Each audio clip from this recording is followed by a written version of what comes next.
Cement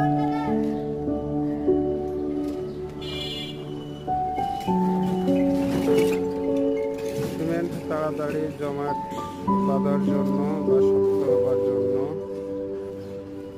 এটা cement বালির সাথে পরিমাণ মতো মিক্স করতে হয়। এটার নাম পাগলু।